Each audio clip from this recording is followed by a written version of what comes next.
اس کے بعد اس خطے میں مختلف قبائل اور قومیں آئیں اور گئیں، لیکن ایمیزون کے جنگل کا اثر ان کی زندگیوں میں برقرار رہا۔ جنگل نے انہیں گھیر لیا اور ان کی زندگیوں کو متاثر کیا، مواقع اور چیلنج دونوں کی پیشکش کی۔ ایمیزون رین فارسٹ ہسٹری تقریباً 6.7 ملین مربع کلومیٹر پر محیط، دنیا کے سب سے بڑے برساتی جنگل کے عنوان پر فخر کرتے ہوئے برازیل کے سب سے بڑے قدرتی خزانوں میں سے ایک۔ اس کا نام دریائے ایمیزون سے نکلتا ہے، جو دنیا کا سب سے بڑا دریا ہے۔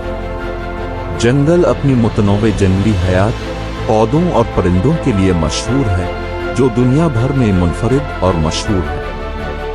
ایمیزون جنگل کی تاریخ ہزاروں سال پرانی ہے۔ اس کی ابتدا ان قدیم تہذیبوں سے ہوتی ہے جو دریاؤں کے درمیان امریکہ میں آباد تھی۔ یہ قدیم لوگ بنیادی طور پر بڑے ٹیلوں کے اوپر رہتے تھے اور فطرت کے ساتھ قریبی رشتہ برقرار رکھتے تھے۔ ان کا طرز زندگی زراعت، شکار اور بچوں کی پرورش کے گرد گھومتا تھا۔ اس کے بعد اس خطے میں مختلف قبائل اور قومیں آئیں اور گئیں، لیکن ایمیزون کے جنگل کا اثر ان کی زندگیوں میں برقرار رہا۔ جنگل نے انہیں گھیر لیا اور ان کی زندگیوں کو متاثر کیا، مواقع اور چیلنج دونوں کی پیشکش کی۔ ایک خاص دور جو ایمیزون جنگل کی تاریخ میں ایک اہم تبدیلی کی نشاندہی کرتا ہے، وہ ہے جب یورپی اور امریکی سلطنتوں نے اس کے وسطی اور جنوبی علاقوں کا استحصال اور استعمار شروع کیا۔ ان کا مقصد زرعی اور معدنی وسائل کی تلاش تھا، جس نے جنگل کو ایک انتہائی خطرناک موقع میں بدل دیا۔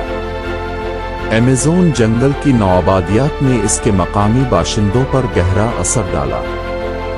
ان کا روایتی طرز زندگی درہم برہم ہو گیا اور وہ معاشی استحصال اور کمزوری کا شکار ہو گئے۔ مزید برآں، جنگل کے زیادہ تر خزانے تباہ ہو گئے، جو دنیا کے لیے ایک منفرد ماحولیاتی ورثہ ہے۔ آج تحفظ ایجنسیوں اور حکومتوں کی طرف سے ایمیزون جنگل کو محفوظ رکھنے کے لیے متعدد اقدامات کیے گئے۔ بین الاقوامی تحفظاتی تنظیموں اور غیر سرکاری کوششوں نے اس کے تحفظ میں اہم کردار ادا کیا ہے۔ در حقیقت ایمیزون جنگل کا تحفظ دنیا بھر میں تحفظ کی کوششوں کا ایک مرکزی نقطہ بن گیا ہے۔ اپنی پوری تاریخ میں ایمیزون کے جنگل نے انسانی تاریخ کے مختلف ادوار میں اہم کردار ادا کیا ہے۔ اس کی اہمیت فطری، معاشی اور سماجی دونوں لحاظ سے بہت زیادہ ہے۔ تاہم اس کے تحفظ اور پائیداری کو یقینی بنانے کے لیے مجموعی طور پر انسانیت کی اجتماعی کوششوں اور تعاون کی ضرورت ہوگی۔